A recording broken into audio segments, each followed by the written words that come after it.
A crise da água em Itu e na região sudeste, principalmente no estado de São Paulo, neste ano, é uma crise das mais graves que a gente tem notícia, que a gente tem história.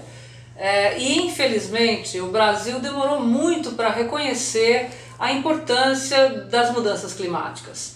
A importância de rever o nosso planejamento, as nossas metas, projetos e principalmente o nosso comportamento diante dos eventos climáticos extremos, ou cheias muito fortes, ou secas muito graves.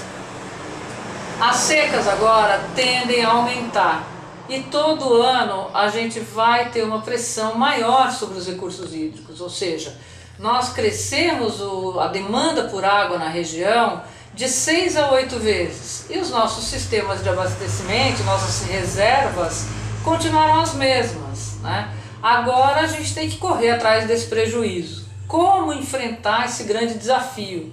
Aprendendo com essa crise de hoje, de maneira que a gente possa ter as nossas atividades econômicas, qualidade de vida, sem transtorno para as populações, daqui para os próximos 10, 20 anos.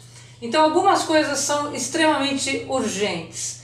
Em primeiro lugar, construir o reservatório do Piraí. Esse grande reservatório integrado, conjunto, que vai beneficiar as cidades de Indaiatuba, Salto e Itu, e que por ser construído em conjunto tem uma grande capacidade de reservação e o que é mais importante, está planejado numa área que vem sendo reflorestada, que tem proteção ambiental em sua legislação, é uma área de proteção ambiental e que tem os usos do solo compatíveis com a preservação. Isso vai garantir uma água de qualidade boa e em quantidade boa por um bom tempo, coisa que alguns dos outros mananciais que a gente tem não tem. Quer dizer, não é que a gente vive numa região de escassez de água permanente. Nós temos grandes rios, rios em abundância, aquíferos, mas os rios disponíveis, como o Tietê, por exemplo, estão poluídos, são maltratados, esquecidos. Nossos córregos urbanos têm baixo volume e as águas subterrâneas, as águas minerais que nós temos nos aquíferos são de captação profunda, portanto de difícil acesso. Isso não significa que não possam ser utilizadas, mas demandam maiores investimentos e mais critérios para esse uso. Então, nesse momento de crise extrema, a gente tem que economizar, economizar e economizar. E colocar a água na agenda política, na pauta da cidadania, ou seja, é a nossa prioridade. A gente não vive sem água, a gente pode ficar sem energia, pode ficar sem carro, que a vida continua, mas sem água não dá. Então, nesse momento, tudo que a gente fizer tem que estar com economia. Abrir a torneira, fechar a torneira, a hora que vem a água, combater o desperdício na rede e a transparência nas informações. É extremamente importante que o cidadão saiba, eu tenho que economizar quanto? O que eu tenho que fazer? Quanto eu posso gastar? Que dia vai ter água na minha casa? Que dia não vai ter? Quais as medidas que serão feitas? Por quanto tempo vai durar essa seca? Se começar a chover em outubro, em novembro, nós vamos voltar a ter água? Quando nós voltaremos a ter os nossos mananciais reabastecidos? Será em janeiro, fevereiro? Se é que nós vamos ter? Essas questões têm que ser esclarecidas e o ideal seria que a toda semana, como vem acontecendo em São Paulo, a cidade de Itu colocasse essas informações. Olha, hoje temos tanto disponíveis, tais e tais bairros, a quem a gente recorre para obter a informação. A desinformação faz com que a gente fique com medo e comece a querer guardar água insanamente, de jeito inadequado, às vezes sem higienizar os recipientes, pode gerar contaminação, o problema do dengue, né? Porque se a gente não tampar em um dia a proliferação dos insetos, o frio não está muito intenso, isso favorece a proliferação de doenças, a contaminação.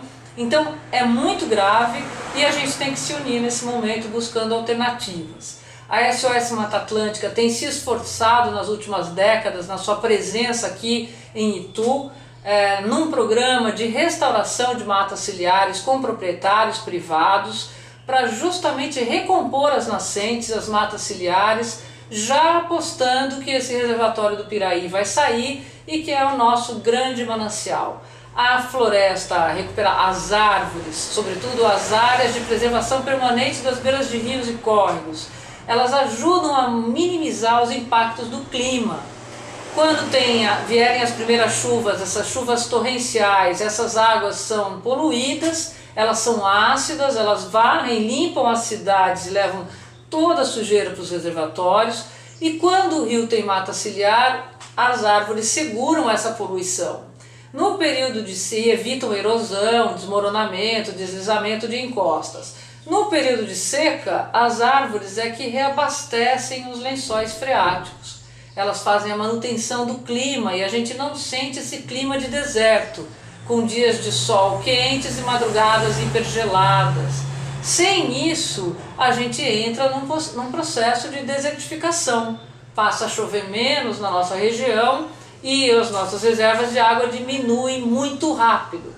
Em 8 anos que a SOS Mata Atlântica vem fazendo restauração florestal em Itu, no nosso centro de experimentos florestais, que é uma fazenda de 590 hectares cedida num comodato de 20 anos para nós, entre Itu e Porto Feliz, nós tivemos um aumento no volume das águas subterrâneas de 20% e nas águas superficiais de 10%. Um equilíbrio no clima. É muito mais agradável o clima dessa região hoje, dessa micro-região, do que antes de ter as matas.